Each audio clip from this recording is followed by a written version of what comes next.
अस्सलाम वालेकुम and welcome back.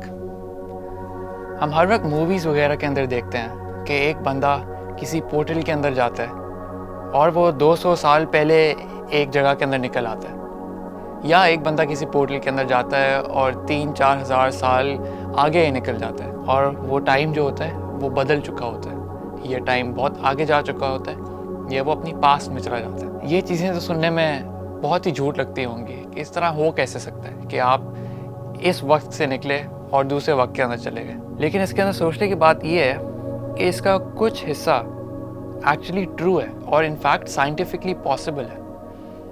हम वाकई में हल्का सा टाइम को इफेक्ट डाल सकते हैं, वाकई में हल्की सी फ्यूचर के अंदर जा सकते हैं। ये कॉन्सेप्ट फिज़िक्स के अंदर इसको टाइम डायलेशन कहा जाता है और ये कॉन्सिक्वेंस है आइंस्टाइन की सबसे फेमस थ्योरी का, रिलेटिविटी। जब हमने ग्रेविटी की बात की थी तो हमने ये देखा था कि वो किस तरह स्पेस टाइम के फैब्रिक को हल्का सा बेंड कर देता है।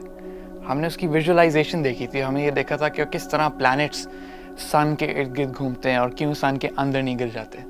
तो वो जो फैब्रिक बेंड हो रहा था ना, वो फैब्रिक सिर्फ स्पेस का बेंड नहीं होता बल्कि टाइम का भी बेंड हो सकता है। तो अगर एक प्लैनेट है स्पेस के अंदर या कोई स्टार है स्पेस के अंदर, वो ना तो ग्रेविटी के फैब्रिक को बेंड करेगा, वो वक्त के फैब्रिक को भी बेंड करेगा। और ये एक साइंटिफिक फिनोमेना है, इसके पीछे पूरी मैथमेटिकल रीजनिंग भी है।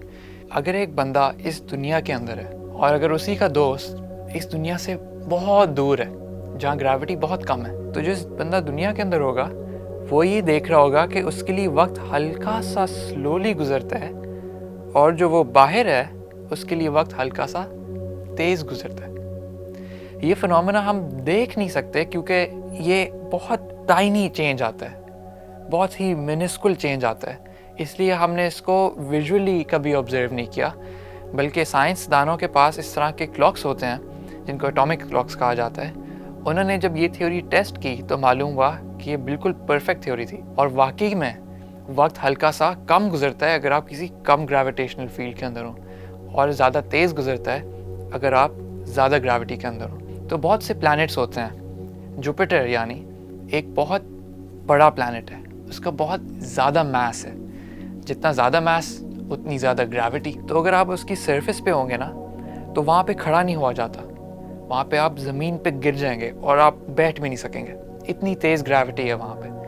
दुनिया पे तो ठीक है, आप यहाँ खड़े हो सकते हैं। तो अगर आप एक क्लॉक लेके जाएं और वो अर्थ पे रख दें, हमारी दुनिया पे, और एक और क्लॉक लें जिसको आप जुपिटर पे रख दें, तो काफ़ी साल बाद जब आप वापस आके दोनों क्लॉक्स को देखेंगे तो आपको ये पता चलेगा कि जो वहाँ पे घड़ी थी वो हल्की सी स्लो चलती है और जो इस दुनिया में घड़ी है वो हल्की सी तेज़ चलती है। अब यहाँ पे तो हम अपनी घड़ी के अंदर वो डिफरेंस नहीं देख सकते, लेकिन अगर आप जुपिटर जाके देखेंगे उसी क्लॉक को तो आपको ये पता चलेगा कि उसके अंदर वक्त हल्का सा कम पास हुआ है। ये टाइम डायलेशन कहलाती है और ये आइंस्टाइन ने अपनी इक्वेशंस में प्रूव करके दिखाया था कि इस तरह ही होता है। तो फिर अब सब ये सोच रहे होंगे कि इतनी छोटी छोटी चीज़ें करने का क्या फ़ायदा, साइंसदानों ने ये सोचा ही क्यों कि अगर इसका इतना इफेक्ट ही नहीं है और अब अगर हम इतने 100 साल पहले नहीं जा सकते और 100 साल बाद फ्यूचर नहीं देख सकते तो फिर इसकी डिस्कवरी का फ़ायदा क्या है। फिर फ़ायदा ये है कि जो हमारे ऊपर सैटेलाइट्स होती हैं वो एक कम ग्रेविटेशनल फील्ड के अंदर हैं और हम इस दुनिया के अंदर जो वहाँ से डेटा लेते हैं हम एक ज़्यादा ग्रेविटेशनल फील्ड के अंदर हैं, तो एक हल्का सा टाइम डिफरेंस पैदा हो जाता है जो हमें कवर करना पड़ता है। इस वजह से साइंस जो ऊपर उस पर क्लॉक्स लगे हुए होते हैं और जो हमारी दुनिया पे जो क्लॉक्स लगे होते हैं वो सिंक्रोनाइज नहीं रहते, उन पे टाइम हल्का सा तेज़ चलना शुरू हो जाता है और हमारी दुनिया का हल्का सा स्लो।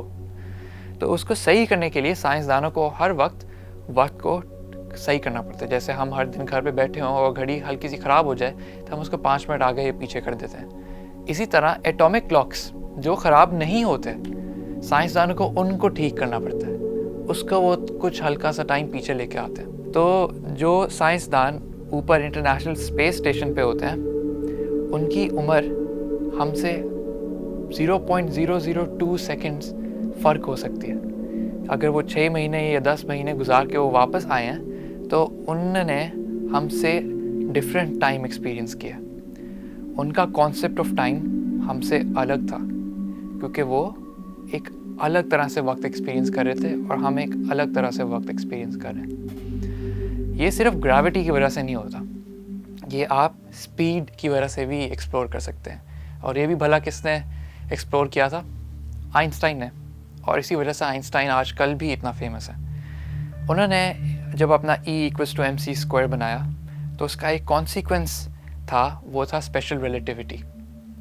स्पेशल रिलेटिविटी इसी तरह का है जिस तरह हमने ग्रेविटी को एक्सप्लेन किया था कि वो किस तरह वक्त को डिफरेंट बना सकता है। और स्पेशल रिलेटिविटी ये कहता है कि एग्जैक्ट सेम चीज़ आप तेज़ जाने से और स्लो जाने से भी एक्सपीरियंस कर सकते हैं। इसको एक्सपीरियंस करने के लिए आपको लाइट की स्पीड तक जाना पड़ता है या उसके बिल्कुल करीब तक जाना पड़ता है। और लाइट की स्पीड, जैसे हमने पहली एपिसोड में डिस्कस किया था, इतनी स्लो स्पीड नहीं है। लाइट की स्पीड ठीक ठाक तेज़ है। वो 1 सेकंड के अंदर अगर चांद तक चली जाती है तो उस स्पीड तक इंसान दूर दूर तक सोच नहीं सकता कि वो स्पीड एक्सपीरियंस करे। तो ये भी हमारी सिर्फ हम थ्योरी में देख सकते हैं कि अच्छा वाकई के अंदर अगर हम तेज़ जाएँ इतना तो हमारे लिए वक्त हल्का सा स्लो गुजरेगा। ये हम इतना समझ इसलिए नहीं सकते क्योंकि ये एक बहुत मुश्किल कॉन्सेप्ट है समझना। रिलेटिविटी एक बहुत इजी सब्जेक्ट नहीं है क्योंकि इसने हमारा यूनिवर्स का पूरा व्यू ही बदल दिया। और हम जितना आसान समझते थे हमारे यूनिवर्स को, रिलेटिविटी ने हमें बताया कि इतना आसान नहीं है और यूनिवर्स हल्की सी ज़्यादा कॉम्प्लिकेटेड है। अब अगर ये सोचने की बात आती है कि लाइट की स्पीड कितनी अजीबोगरीब है कि वो किस तरह बिहेव करती है, वो मैं आपको एक्सप्लेन करता हूँ। अगर आप एक सड़क पे हैं और आपके सामने से एक बहुत तेज़ी से गाड़ी गुजरती है, सोचें आप एक मोटरवे पे हैं और सामने से एक गाड़ी 100 km/h पे गुजरती है, तो आप जाहिर सी बात है आप वहाँ खड़े होंगे, आप उसको देखेंगे, आप कहेंगे ये गाड़ी 100 km/h पे गुजरी। अगर आप भी एक गाड़ी पकड़ लें, अगर आप 50 km/h पे जा रहे हैं और सामने से वो 100 पे जा रही है, तो आप उसको देख के कहेंगे ये तो 50 पे जा रही है, क्योंकि अब आपकी स्पीड उसकी आधी स्पीड है। अगर आप भी 100 km/h पे जा रहे हैं और आपके सामने भी 100 km/h पे जा रही है, तो आप उसको देख के कहेंगे ये तो चल ही नहीं रही, ये तो मेरे साथ ही है। तो जो रिलेटिव स्पीड है उसको आप इस तरह कैलकुलेट करेंगे कि आप अपनी गाड़ी की स्पीड उससे सब्ट्रैक्ट करेंगे, फिर वो रिलेटिव स्पीड आती है। लाइट की जो स्पीड है ना, वो इतनी अजीबोगरीब है कि वो ये लॉ फॉलो नहीं करती। अगर आपने एक स्पेस रॉकेट पकड़ ली जो समझ लें 50% स्पीड ऑफ लाइट पे चलती है, ठीक है, तो अब आप भी आधी स्पीड ऑफ लाइट पे जा रहे हैं और अगर आपके सामने से वही लेज़र बीम गुजरी, तब आप उसको देख के क्या कहेंगे कि अब ये आधी स्पीड ऑफ लाइट पे जा रही है, ये 50% स्पीड ऑफ लाइट पे जा रही है ना, यही कहेंगे ना। अगर आप 90% स्पीड ऑफ लाइट पे जा रहे हैं अपनी स्पेसशिप पे और सामने से लेज़र बीम गुजरती है, तो आप उसको देख के कहेंगे ये 10% स्पीड ऑफ लाइट पे जा रही है। बल्कि असल में ये नहीं होता। आप जितना मर्ज़ी तेज़ जाएं, वो सामने से उतनी ही तेज़ से गुजरेगी। आप बेशक रुके रहें, वो स्पीड ऑफ लाइट से गुजरी। आप उसकी आधी स्पीड से चलें, वो स्पीड ऑफ लाइट से गुजरी। आप 99% उसकी स्पीड से चलें, वो उतनी ही तेज़ आपसे गुजर जाएगी। बल्कि हमने गाड़ी के साथ ये देखा था कि आप जितनी तेज़ जा रहे हो वो रुक जाती, वो आपके साथ चलती है फिर। लेकिन लाइट के साथ ये नहीं होता। वो इस तरह होता है कि लाइट को मालूम हो जाता है कि आप कितना तेज़ जा रहे हैं और वो उतना ही तेज़ और हो जाती है। ये स्पीड ऑफ लाइट की अजीब व गरीब चीज़ है कि ये रिलेटिव नहीं है, ये कांस्टेंट है। आप बेशक जितना मर्ज़ी तेज़ जा रहे हो, आपको उसकी स्पीड उतनी ही नज़र आएगी जितनी उसकी है।